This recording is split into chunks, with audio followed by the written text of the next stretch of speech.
We have all heard the story of Joseph and Mary and their baby in the manger, but have we ever stopped to think about how this affected their personal lives? Mary was just a young girl, possibly not much more than 12 or 13 years old, when she became pledged to be married to Joseph. But this was much more than just being engaged to each other. In Jewish society, this was considered a legal agreement between these two parties. And technically, they were married even though they had not yet come together as husband and wife. This pledged couple would usually wait for about a year before the actual wedding ceremony would take place, and it was during this time that an angel appeared to Mary and told her that she would have a child. When Mary became pregnant, she could not have hidden her pregnancy for very long. And Matthew explains that when Joseph learned that she was pregnant, that he was prepared to divorce Mary until an angel appeared to him in Matthew 1, verses 18 through 25, and explained to him what was taking place. But this still must have been a very difficult time for Mary and Joseph.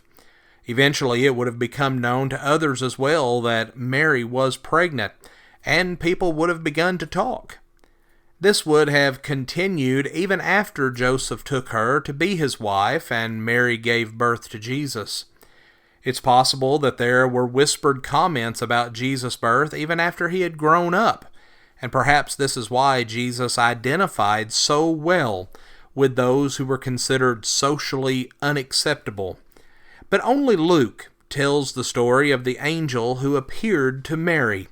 And as we might expect, Mary was troubled and uncertain by the news that the angel brought. And even though she questioned the angel about how this could take place, she no doubt had questioned just as Zechariah had done when he was told that his wife, who was past the age of childbearing, was going to give birth to John the Baptist. But we see that Mary fully understood what the angel had told her from the question that she asked, "But how can I have a baby? For I am still a virgin."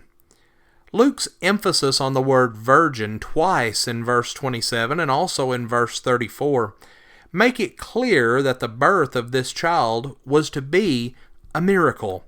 The angel explained that the Holy Spirit would come upon her and would overshadow her. And this is an expression similar to what we see in Genesis 1 and verse 2, where God's Spirit hovered over His creation. The Spirit of the Lord hovered over the face of the waters. And like the creation, Mary's pregnancy was a supernatural event that can only be explained in the words of the angel, for nothing will be impossible with God. The angel told Mary that this child was to be named Jesus, and he was to be called the Son of the Most High and the Son of God. He was to reign forever on the throne of David, the great King of Israel, and that he would establish a kingdom that would never come to an end. As astounding as the angel's words must have seemed to Mary, her reply was really quite simple. She accepted what the angel had to say. She simply said, "I am the Lord's servant." Literally, whatever the Lord's will is, that is what I am going to do.